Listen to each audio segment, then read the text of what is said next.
कहीं समुंदर में डूबते हैं, कहीं गंगा में डूबते हैं, कभी गुहा में जाते हैं, कभी अकेले तपस्या करते हैं। उस तपस्या का फल अगर उनको मिलने वाला है तो मुझे मालूम नहीं। ये मेडिटेशन की जरूरत तो पहले थी, जब आपको देश के लिए काम करना था। अरे 10 साल के बाद तो आपको फुर्सत ही फुर्सत है। आप जितना चाहोगे उतनी मेडिटेशन कर लोगे। इतना गाली गलौज प्रधानमंत्री ने किया है ना, उसके बाद उनको मेडिटेशन की सचमुच जरूरत है। लेकिन ध्यान का मतलब होता है ना, कैमरा लेके मत जाइएगा प्रधानमंत्री जी। ये सीधा आदर्श संहिता का उल्लंघन है।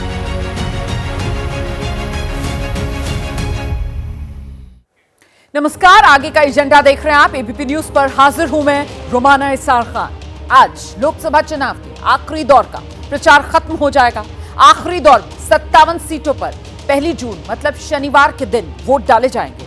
और बड़ी खबर यह कि आज पंजाब के होशियारपुर में प्रचार के बाद प्रधानमंत्री नरेंद्र मोदी आज ही कन्याकुमारी के लिए रवाना हो जाएंगे। शाम 5 बजे प्रधानमंत्री नरेंद्र मोदी कन्याकुमारी पहुंचेंगे। 5:30 बजे भगवती अमन मंदिर में दर्शन पूजन करेंगे और इसके बाद कन्याकुमारी के रॉक मेमोरियल जाएंगे प्रधानमंत्री नरेंद्र मोदी, जहां वो 2 दिन तक ध्यान करेंगे। तो लोकसभा चुनाव अपने आखिरी दौर में 1 जून वो तारीख जब अंतिम 7वें चरण की वोटिंग खत्म होनी है और 4 जून वो तारीख जब नतीजे सामने आएंगे, तस्वीर साफ हो जाएगी कि 24 लोकसभा चुनाव में कौन जीता, कौन हारा, किसकी बनेगी सरकार। इस तरीके के तमाम सवालों से दूर प्रधानमंत्री नरेंद्र मोदी अंतिम दौर के प्रचार से फुर्सत मिलते ही कन्याकुमारी का रुख करने जा रहे हैं। दिल्ली की सियासत से दूर कन्याकुमारी में विवेकानंद रॉक मेमोरियल जाएंगे प्रधानमंत्री नरेंद्र मोदी और वहीं पर प्रधानमंत्री नरेंद्र मोदी ध्यान लगाएंगे। पिछले कुछ समय से धुआंधार चुनाव प्रचार और रैलियों में लगे पीएम मोदी आज शाम 1 जून तक, आज शाम से लेकर 1 जून तक शाम 5 बजे तक साधना में लीन हो जाएंगे। पीएम मोदी उसी शिला पर ध्यान लगाएंगे जिस शिला पर स्वामी विवेकानंद ध्यानरत रहे थे। तो ये बड़ी खबर है। प्रधानमंत्री नरेंद्र मोदी का जो कार्यक्रम है वो भी सामने आ गया है और इसी को लेकर मैं विस्तार से आपको जानकारी दे देती हूँ। प्रधानमंत्री नरेंद्र मोदी का ध्यान तो ये कब है? आज से लेकर 1 जून तक चलेगा। कन्याकुमारी में प्रधानमंत्री नरेंद्र मोदी ध्यान लगाएंगे और जो विवेकानंद रॉक मेमोरियल है कन्याकुमारी, वो जगह जहां प्रधानमंत्री नरेंद्र मोदी ध्यान में लीन होंगे 1 जून तक। तो केदारनाथ धाम में पूजा अर्चना प्रधानमंत्री नरेंद्र मोदी ने की थी 2019 में और अब 2024 में आज विवेकानंद रॉक मेमोरियल जाएंगे प्रधानमंत्री नरेंद्र मोदी और वहां पर ध्यान करेंगे। 2019 में देखिए मंदिर के पास जो रुद्र गुफा है वहां प्रधानमंत्री नरेंद्र मोदी गए थे इसी तरीके से चुनाव के बाद, और इस बार प्रधानमंत्री नरेंद्र मोदी कन्याकुमारी में भी 24 चुनाव के बाद ध्यान मंडपम में 1 जून तक ध्यान करेंगे। तो पिछली बार भी सियासत जमकर हुई थी और इस बार भी इसको लेकर सियासत गर्म है, उस सियासत पर भी बात करेंगे। लेकिन पहले सीधे आपको लेकर चलते हैं। हमारे 2 सहयोगी इस वक्त हमारे साथ मौजूद हैं। आप देख सकते हैं नीरज पांडे हमारे साथ मौजूद है और अभिषेक उपाध्याय हमारे साथ मौजूद है।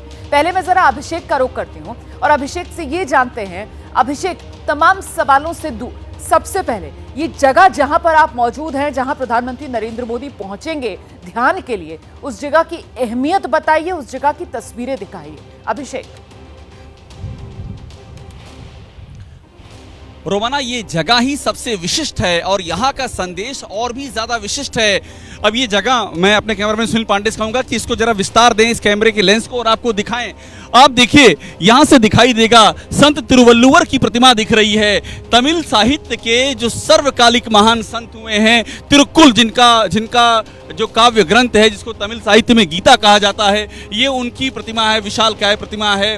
विवेकानंद रॉक मेमोरियल दिख रहा है। साल 1892 में विवेकानंद जी ने यहीं पर ध्यान साधना की थी। 500 मीटर तैर करके यहाँ पर पहुंचे थे। 3 दिन तक साधना थी और उसके बाद वो शिकागो गए थे। और देखिए, आपने चूंकि स्थान का महत्व पूछा है रोमाना, तो ये वो जगह है जहाँ पर तीन महासागर मिल रहे हैं, हिंद महासागर मिल रहे हैं, अरब सागर, बंगाल की खाड़ी, जिसे यकजहती कहते हैं उर्दू में, हिंदी में कहते हैं एक एकात्म कहते हैं। उस एकात्म का बोध यहाँ से है। यहाँ से सांस्कृतिक दर्शन की झलक है तिरुवल्लुवर के, यहाँ से अध्यात्म की उड़ताल तरंगों का यहाँ पर एक उसकी झंकार है जो स्वामी विवेकानंद का दर्शन है। और भारत का सुदूर दक्षिणी की किनारा है, तो जो दक्षिण का संदेश है रोमाना, दक्षिण की राजनीति का जो केंद्र है, ये उसकी भी प्रतिध्वनि है। इस साल में ये 7वां प्रधानमंत्री का दौरा होगा तमिलनाडु का, और पिछले 3 सालों में 1/3 दौरे जो हुए हैं वो दक्षिण के हुए हैं। तो दक्षिण की जो उड़ताल तरंगे हैं, ये सिर्फ साहित्य, संस्कृत, धर्म, अध्यात्म ही नहीं, बल्कि ये राजनीति के शिखर की ओर भी इशारा कर रही हैं। और प्रधानमंत्री के आने का जो संदेश है यहाँ पर, वो इन सारे ही ध्रुवों से होता हुआ जाता है। उसमें आपको राजनीति का अरब सागर मिलेगा, उसमें आपको साहित्य और दर्शन का हिंद महासागर मिलेगा, और उसमें आपको भारत की जो भौगोलिक विविधताएं हैं, उन विविधताओं में से एकात्मता की बात करता हुआ यहाँ पर जो बंगाल की खाड़ी का दर्शन है वो भी मिलेगा। तो इस त्रिवेणी में, इस संगम में प्रधानमंत्री नरेंद्र मोदी यहाँ पर पहुंच रहे हैं, इसीलिए इसका संदेश रोमाना वो सर्वव्यापी संदेश होगा। रोमाना रहिए मेरे साथ, मैं लौटूंगी आपके पास अभिषेक, और इससे पहले हम नीरज का रुख करें। एक और बड़ी खबर आपको बता देते हैं। प्रधानमंत्री नरेंद्र मोदी के ध्यान पर राजनीति में एक नया घमासान शुरू हो गया है। विपक्ष के नेता आपत्ति जता रहे हैं। कांग्रेस ने चुनाव आयोग से इसकी शिकायत कर दी है। कांग्रेस कह रही है कि ये आचार संहिता का उल्लंघन है। प्रधानमंत्री के ध्यान का वीडियो और फोटो प्रसारित नहीं होना चाहिए। हमने ये कंप्लेंट रखी है कि माननीय प्रधानमंत्री ने जो घोषणा की है कि वो एक मौन व्रत में बैठेंगे 30 तारीख की शाम से। आप जानते हैं कि जो चुप्पी का समय है वो 30 तारीख की सुबह 7 बजे से लेकर 1 तारीख तक चलता है। ठीक उसके बीच में माननीय प्रधानमंत्री ने घोषणा की है, ये सीधा आदर्श संहिता का उल्लंघन है। ये आवश्यक होना चाहिए प्रतिबंध चुनाव आयोग द्वारा कि इसका प्रसारण न प्रिंट न देखने वाली मीडिया, विजुअल मीडिया के द्वारा प्रतिबंधित होना चाहिए। अब जब कैंपेन खत्म हो गया, उसके बाद कुछ वक्त के लिए जो है वो ध्यान पे जाऊं और उसके साथ मेडिटेशन करूं। मेडिटेशन से निश्चित रूप से ये हमारा मूल है, हमारी संस्कृति है, हमारा संस्कार है इस देश का। उनको लग रहा है कि अब मोदी जी और ज़्यादा ऊर्जा के साथ, और ज़्यादा विजन के साथ, और ज़्यादा विचार के साथ आगे आएंगे, और जो मोदी 3 का जो उनको दौर दिख रहा है कि उनको लग रहा है कि बहुत मुश्किल है। दूसरे दौर में ही मोदी जी ने उनको 40 के करीब पहुंचा दिया, और 40 से पार होना आने वाले समय में और मुश्किल हो जाएगा। कहीं ऐसा ना हो जाए कि ये कांग्रेस की पार्टी को हमको समेटना ही पड़ जाए। हालात ऐसे लग रहे हैं उनको, और इस कारण से ये उलूल जुलूल बयान किए जाते हैं कांग्रेस के नेता। और आइए अब आपको सुनाते हैं मोदी के ध्यान पर किस तरीके से वार पलटवार हो रहा है। कहीं समंदर में डूबते हैं, कहीं गंगा में डूबते हैं, कभी गुहा में जाते हैं, कभी अकेले तपस्या करते हैं। उस तपस्या का फल अगर उनको मिलने वाला है तो मुझे मालूम नहीं। मैं तो इस पे बिलीव करता हूँ, काम करे तो पेट को खाना मिलता है। सुना है कि जहाँ पर विवेकानंद जी कभी मेडिटेशन किए थे, वहीं पर हमारे देश के प्रधानमंत्री जी मेडिटेशन करने जा रहे हैं। ये मेडिटेशन की जरूरत तो पहले थी, 5 साल पहले या 7 साल पहले, जब आपको देश के लिए काम करना था। अरे 10 साल के बाद तो आपको फुर्सत ही फुर्सत है। आप जितना चाहोगे उतनी मेडिटेशन कर लोगे। और दूसरा, वहाँ तो भारत की सीमा खत्म हो जाती है, उसके बाद तो आगे पानी पानी है, पता नहीं कहाँ चले जाएंगे उसके आगे। कहीं ऐसा तो नहीं एंटार्क्टिका की तरफ जा रहे हों। इतना गाली गलौज प्रधानमंत्री ने किया है ना, इतनी अपशब्द का इस्तेमाल किया है। मैंने कई उदाहरण दिए। अपने विपक्षियों को कहा मुजरा करते हैं, भैंस खोल लेगा, बिजली काट देगा, टोटी उखाड़ लेगा। उसके बाद उनको मेडिटेशन की सचमुच जरूरत है। लेकिन ध्यान का मतलब होता है ना, कैमरा लेके मत जाइएगा प्रधानमंत्री जी। ध्यान का मतलब होता है आत्मचिंतन। राहुल गांधी, सोनिया गांधी से लेकर के इंदिरा गांधी, राजीव गांधी, इन लोगों ने देश को बहुत नुकसान पहुंचा। डंके की चोट पे राहुल गांधी को देश से कोई प्रेम नहीं है और चुनाव का रिजल्ट निकलेगा 4 तारीख को। हो सकता है उसके पहले या चुनाव रिजल्ट 4 तारीख के बाद वो कहीं बाहर जाएंगे। और आइए सीधे रुक करते हैं। हमारे साथ हमारे सहयोगी इस वक्त मौजूद है नीरज पांडे के पास। मैं आपको लेकर चलूंगी। नीरज, चुनाव प्रचार खत्म हो जाएगा, प्रधानमंत्री नरेंद्र मोदी जो हैं वो मेडिटेट करने के लिए, साधना के लिए, ध्यान के लिए पहुंच रहे हैं और इसको लेकर जो सियासी घमासान मचा हुआ है, मतलब विपक्ष की तरफ से बाकायदा चुनाव आयोग में जाकर शिकायत की जा रही है, इससे क्या लगता है, क्या ये विपक्ष का डर है जो ज्यादा नजर आ रहा है? देखिए, इसमें कोई शक नहीं कि भारतीय जनता पार्टी के सबसे बड़े नेता नरेंद्र मोदी आज प्रचार खत्म होने के बाद जब टीवी स्क्रीन पे दिखाई पड़ेंगे तो लोगों की नज़र रहेगी। विपक्ष इसी बात से घबराया हुआ है शायद कि प्रधानमंत्री नरेंद्र मोदी की लोकप्रियता का फायदा कहीं 1 तारीख को जो वोटिंग होगी उस पर न पड़ सके, इसलिए विपक्ष बार बार इस पर आरोप लगा रहा है। लेकिन ये कोई पहली बार नहीं है रोमाना। आप देखिए 2014 में महाराष्ट्र में जब चुनाव खत्म हुआ तो जब चुनाव प्रचार का अंतिम दिन था उसी दिन शाम को महाराष्ट्र में प्रतापगढ़ में जो छत्रपति शिवाजी महाराज की जो स्थली है वहाँ पहुँच गए थे। इसके बाद आप देखें तो 2019 में केदारनाथ धाम पहुँच गए थे। जिस दिन वोटिंग हो रही थी लास्ट फेज की, उस दिन वो केदारनाथ में ध्यान करने वो पहुँच गए थे। तो ये पहली बार नहीं। प्रधानमंत्री नरेंद्र मोदी अक्सर ये करते हैं कि जब चुनाव प्रचार खत्म होता है 2 से 3 दिन वो थोड़ा सा अपने शरीर को डिटॉक्स करने के लिए ये सारी चीज़ें करते हैं, ध्यान लगाते हैं, योग करते हैं, भगवान के आध्यात्मिक यात्रा पे चले जाते हैं। ये कोई पहली बार नहीं, हमेशा हमने ऐसा देखा है। हाँ, ये ज़रूर है कि विपक्ष को इस पर आपत्ति इस बात से है कि जब प्रधानमंत्री देश के सबसे बड़े नेता हैं, सरकार की मुखिया हैं, तो जब जहाँ जाते हैं वहाँ मीडिया भी पहुँच जाती है और मीडिया लगातार उनको फॉलो भी करती है, तो उसका असर और शायद विपक्ष को आपत्ति इस बात को लेकर भी है कि कहीं ना कहीं विपक्ष इस बात को लेकर भी डर रहा होगा कि संदेश ये जाएगा ना कि प्रधानमंत्री नरेंद्र मोदी आश्वस्त हैं मोदी 3.0 के लिए, और मोदी 3.0 में नई ऊर्जा के साथ काम करने के लिए प्रधानमंत्री नरेंद्र मोदी को खुद प्रधानमंत्री जो है वो खुद को गियर अप करते हुए यहां से नजर आ रहे हैं। इस बात को लेकर भी विपक्ष में ये खलबली, जिसको लेकर विपक्ष ने चुनाव आयोग को शिकायत कर दी है। हम सीधे आपको लेकर चलेंगे। हमारे साथ अभिषेक उपाध्याय भी इस वक्त मौजूद हैं और जरा जानते हैं अभिषेक उपाध्याय से, आपने ये पूरी जगह दिखा दी जहां पर प्रधानमंत्री नरेंद्र मोदी ध्यान में लीन होंगे, लेकिन अगर कुछ और डिटेल्स आप शेयर कर सकें, यहाँ जिस तरीके से केदारनाथ में तो वो रुद्र गुफा थी जहां पर प्रधानमंत्री नरेंद्र मोदी ने ध्यान किया था, तो यहाँ पर क्या जगह है, वो किस जगह पर प्रधानमंत्री मेडिटेट करेंगे, इसको लेकर कुछ जानकारियां जो अभी सामने आ रही हो अभिषेक? बिल्कुल रोमाना, और देखिए शुरुआत मौन से करते हैं, चूंकि प्रधानमंत्री के मौन पर बहुत सारे प्रश्न उठ रहे हैं।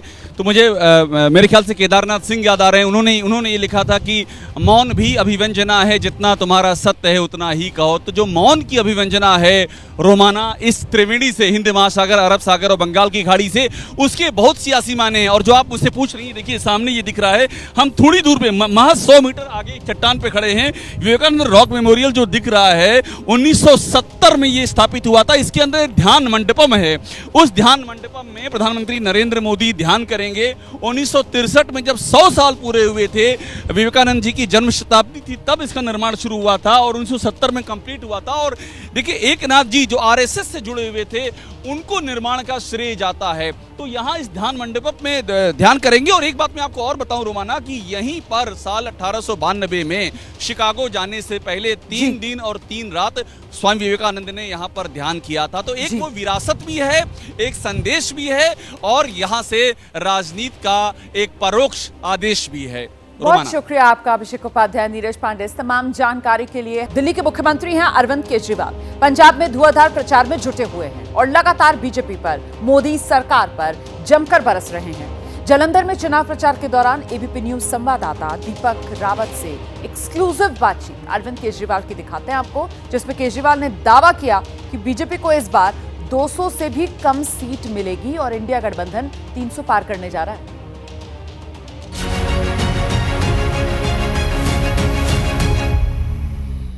इस बार का लोकसभा चुनाव कई मुद्दों के लेकर हावी रहा। एक बड़ा मुद्दा ये भी रहा कि एक सूबे के सिटिंग मुख्यमंत्री को जेल जाना पड़ा। सुप्रीम कोर्ट से राहत मिली तो सिर्फ अपने लिए नहीं बल्कि दूसरे दलों के लिए भी पूरे देश भर में प्रचार किया। हम बात कर रहे हैं दिल्ली के मुख्यमंत्री और आम आदमी पार्टी के राष्ट्रीय संयोजक अरविंद केजरीवाल की। सर स्वागत है आपका। सर, पंजाब का चुनाव 1 तारीख को जहाँ पर आपका बड़ा स्टेक है, आखिरी चुनाव है। मैं देख रहा हूँ पंजाब में आप जहाँ जहाँ जा रहे हैं वहाँ एक बात आप कह रहे हैं कि अमित शाह आए थे और ये कह के चले गए कि 4 तारीख के बाद सरकार ख़त्म कर देंगे। पहले दिल्ली में आपके नेताओं को जेल में डाला, अब पंजाब में कर रहे हैं। क्यों आप ऐसा कह रहे हैं? मैं नहीं कह रहा, आपको तो पता ही है, लुधियाना आए थे अमित शाह जी 3-4 दिन पहले और वहाँ खुलेआम पंजाब के 3 करोड़ लोगों को धमकी दे के गए हैं कि 4 जून के बाद पंजाब के लोगों ने जो अपनी सरकार चुनी है उसको बर्खास्त कर देंगे और जो उन लोगों ने अपना मुख्यमंत्री चुना है भगवंत मान, उसको हटा देंगे। मैं अमित शाह जी से पूछना चाहता हूँ, कैसे करोगे? 119 में से 92 एमएलए हैं, ईडी भेजोगे, सीबीआई भेजोगे, अब इनके खून मुंह लग गया है। इतनी सरकारें गिरा चुके, इतनी सरकारें तोड़ चुके ये लोग, खुलेआम गुंडागर्दी, खुलेआम धमकी दे के जा रहे हैं। तो पंजाब के 3 करोड़ पंजाबियों को धमकी दी है उन्होंने। मैं अमित शाह जी को कहना चाहता हूँ, प्यार से मांगते तो पंजाबी आपको 1 आध सीट दे देते। अब धमकी दी है तो 1 जून को पंजाब के 3 करोड़ लोग आपको इस धमकी का जवाब देंगे। एक चीज़ और आप सर लोगों से बात करते हैं, जब पूरे देश भर में जब आप घूमें कि ये लोग इस बार आएंगे तो 400 सीट इसलिए मांग रहे हैं कि संविधान खत्म कर देंगे, आरक्षण खत्म कर देंगे।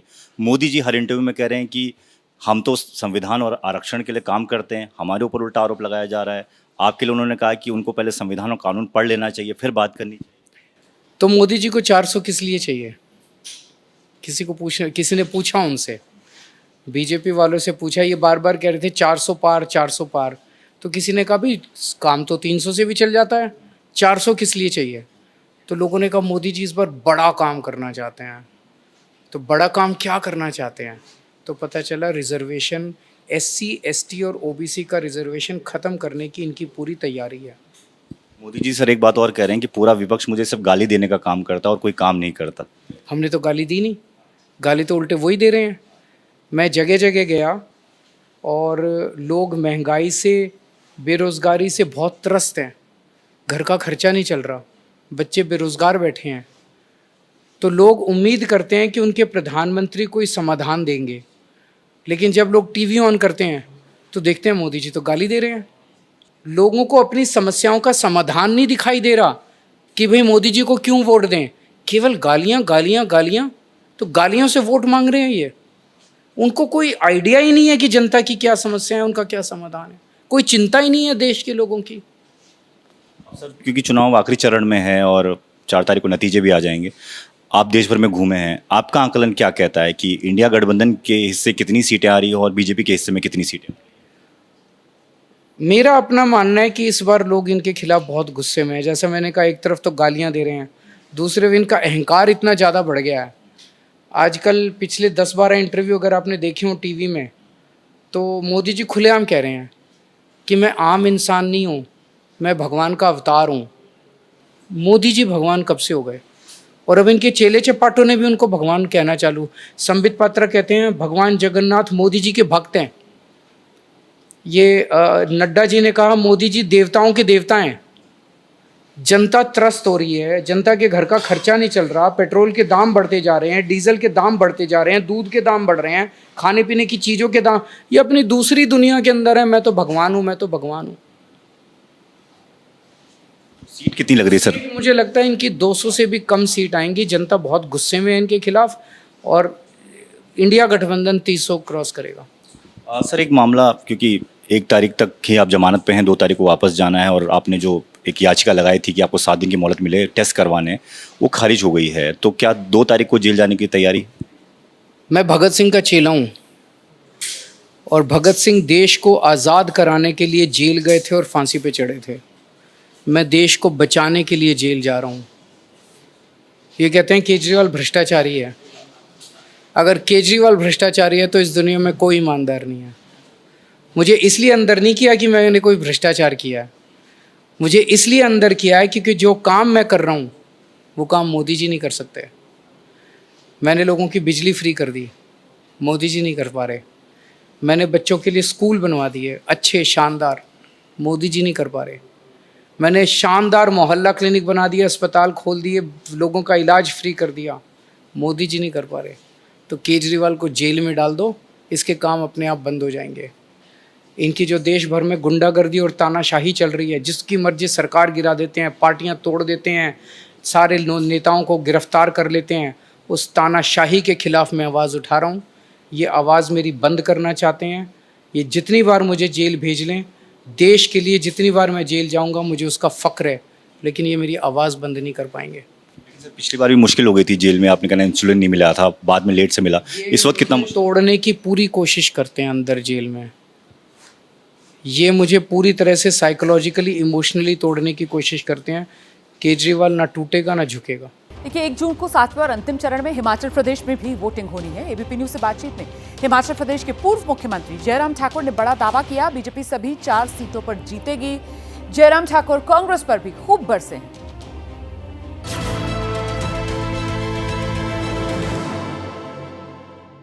अंतिम चरण का आज आखिरी चुनाव प्रचार का दिन है और इसी के साथ पूरे लोकसभा चुनाव का प्रचार थम जाएगा। हम हिमाचल में हैं, हिमाचल की मंडी सीट के अंतर्गत आने वाले कुल्लू में हैं और मेरे साथ खास बातचीत करने के लिए हिमाचल प्रदेश के पूर्व मुख्यमंत्री और वरिष्ठ नेता बीजेपी के जयराम ठाकुर जी हैं। 4 जून के बाद दोनों जगह सरकार बनाएंगे, दिल्ली में भी और शिमला में भी। निश्चित रूप से इस दिशा में चीजें आगे बढ़ रही हैं। मैं देख रहा हूं कि हिमाचल प्रदेश में इस कारण से भी बहुत बड़ा उत्साह है कि हिमाचल की सरकार का भी क्या होगा। देश की सरकार के बारे में तो मुझे लगता है कोई कंफ्यूजन नहीं है। देश तय कर चुका है, भले ही वोट की गिनती बाकी है, लेकिन देश तय कर चुका है कि नरेंद्र मोदी जी तीसरी बार देश के प्रधानमंत्री बनेंगे। बीजेपी एनडीए की सरकार देश में बनेगी। शिमला वाली सरकार का क्या? तो शिमला वाली सरकार के संदर्भ में मुझे इतना ही कहना है कि सरकार संकट में है और सरकार बचाने के लिए पूरी ताकत लग रही है। इस सीट पे आते हैं सर, इस सब बड़ी हॉट सीट हो गई है मंडी सीट, ये आपका गृह क्षेत्र है और हमने विधानसभा चुनाव में देखा कि भले ही पूरे प्रदेश में सरकार आपकी हार गई, लेकिन आपने अपने जिले में अपना किला बचाए रखा। अब इस सीट पर कंगना रनौत के सामने विक्रमादित्य खड़े हैं और विक्रमादित्य उनके खान पान को लेकर सवाल उठा रहे हैं। वो कह रहे हैं कि कंगना जो बातें करती हैं उससे वो मजाक का पात्र बन चुकी हैं। क्या कंगना को उतार कर एक स्ट्रेटेजिक, हम कह सकते हैं कि बीजेपी को बाद में लग रहा है कि ये एक रणनीतिक चूक हो गई कंगना के बयान जिस तरीके से आए? देखिए, मैं समझता हूं कि विक्रमादित्य ने भी जो बयान दिए हैं उसमें चूक नहीं हुई, ऐसा नहीं। उनके भी एक के बाद एक चूक होती रही है। उनके खान पान को लेकर सवाल उठा रहे हैं, कह रहे हैं कि जो कंगना का खान पान है वो सनातन के खिलाफ। तो हम तो फिर सोनिया गांधी जी के खान पान के बारे में बात करेंगे, जो जहां बचपन उन्होंने गुजारा, जहां जिस देश से आई हैं वहां के खान पान के, और जहां रेस्टोरेंट में वो काम करते थे वहां के खान पान के बारे में लोग बात करेंगे। फिर वो क्या खाते थे। मंडी सीट पर कैसी लड़ाई है? मंडी सीट पर लड़ाई रोचक है। मैं इस बात को मानता हूँ, चुनाव तो चुनाव है, चुनाव में पूरी ताकत के साथ हम भी हैं और वो भी हैं। अंतिम सवाल, आपके हमनाम है जयराम रमेश, कांग्रेस के वरिष्ठ नेता, उन्होंने ये बड़ा दावा किया है। एक तो वो दावा कर रहे हैं कि इंडिया गठबंधन की सरकार 4 जून को बनने वाली है। प्रधानमंत्री के लिए कह रहे हैं कि वो आउटगोइंग प्राइम मिनिस्टर हो जाएंगे और उन्होंने एक बात ये भी कही है कि प्रधानमंत्री मानसिक संतुलन खो बैठे हैं, झूठ की महामारी फैला रहे हैं। आप क्या जवाब देंगे जयराम जी? देखिए, ये जयराम रमेश कुछ और भी हैं उनके ऐसे नेता कांग्रेस पार्टी में जो अपने आप को बड़ा बुद्धिजीवी की श्रेणी में रखते हैं और कभी जमीनी हकीकत को उन्हें ना समझा, ना जाना, ना उनकी बस की बात है। उनको ऐसा लग रहा है कि जब अब की बार कांग्रेस बिल्कुल साफ हो जाएगी देश में, उनका भविष्य आने वाले समय में होगा क्या, इस पर वो चिंतित हैं। और ऐसे में मैं सिर्फ इतने कहूंगा कि उनकी हताशा है और उनकी विकृत सोच का एक तरह का उदाहरण है जिस तरह से वो टिप्पणी कर रहे हैं। और सबसे बड़ी बात है कि फ्रस्ट्रेशन कांग्रेस पार्टी के पास, क्योंकि राहुल गांधी को एक बार नहीं अनेकों बार लॉन्च करने के प्रयत्न किए। ये झोला उठा करके राजनीति करने वाले लोग हैं। मोदी जी के साथ क्या कंपैरिजन कर ही नहीं सकते कंपैरिजन। अंतिम में मैं आपसे चाहूंगा कि आप कुछ आंकड़ा बताएं। हिमाचल का मैंने आपसे पूछा, देश भर का क्या फीडबैक आपको मिला है 4 जून को लेकर? देखिए, हमारा तो वसीदा है कि अब की बार 400 पार हो रहा है देश के लिए, और ये हो रहा है, निश्चित रूप से होगा। और हिमाचल प्रदेश में तो हमारा एक ही बात है, अब की बार फिर 4 की 4। ठीक है, तो हिमाचल में 4 की 4 और देश भर में 400 पार। चुनाव प्रचार के आखिरी दिन जयराम ठाकुर का बड़ा दावा है और ये दावा तो शुरू से किया जा रहा है। क्या ये हकीकत में तब्दील होगा, ये तो 4 जून को ही पता चलेगा। इस वक्त की बड़ी खबर आ रही है उत्तर प्रदेश के नोएडा से, जहां नोएडा के सेक्टर 100 में आग लगने की खबर है। दरअसल सोसाइटी का नाम है लोटस ब्लूबर्ड, इस सोसाइटी में आग लगी है। सेक्टर 100 में ये सोसाइटी है। जो जानकारी मिल रही है उसके मुताबिक एसी में ब्लास्ट हुआ और उसके बाद ये आग लगी। देखते ही देखते आग फैलती हुई नजर आ रही है। आग पर काबू पाने की कोशिशें जारी हैं। सीधे आपको लेकर चलते हैं, हमारे साथ हमारे सहयोगी अंकित कौशिक इस वक्त हमारे साथ मौजूद है। जरा जानते हैं अंकित से, आग पर किसी हद तक काबू पाया गया है क्या अभी अंकित? जी देखिए, अभी तक की बात की जाए, ये नोएडा के सेक्टर 100 स्थित बुलीवर्ड सोसाइटी है। लगभग बताया जा रहा है कि 10:10 के आसपास यहाँ पे जो आग लगी थी क्योंकि गर्मी का दौर है तो एसी में कहीं ना कहीं ब्लास्ट हुआ था, जिसके बाद पूरे फ्लैट में आग जो है अंदर तक फैल गई थी। लेकिन सबसे अच्छी बात ये रही कि जो लोग थे वह उस वक्त फ्लैट मौजूद नहीं थे, फ्लैट से बाहर निकल चुके थे, तो कोई जनहानि नहीं है। लेकिन आग की बात की जाए तो मौके पर अभी भी 5 से 6 दमकल विभाग की गाड़ी मौजूद है। लगातार आग पर काबू की जिद्दोजहद जारी है। लगभग कहा जा सकता है काफी हद तक आग पर काबू पा लिया गया है। वहीं दूसरी तरफ अब जो है जो दमकल विभाग के अधिकारी हैं वह अंदर घुसकर भी बकायदा जो है जो कुछ प्रतिशत आग लगी है उसको बुझाने का काम कर रहे हैं। बहुत शुक्रिया आपका अंकित कौशिक इस तमाम जानकारी के लिए। तो काफी हद तक आग पर काबू पा लिया गया है। गनीमत ये रही कि वक्त रहते जो सोसाइटी और उस फ्लैट में जहां पर एसी फटा और आग लगी वहां रहने वाले लोग थे वो फौरन ही बाहर निकल आए, तो जान का किसी तरीके का नुकसान नहीं हुआ है।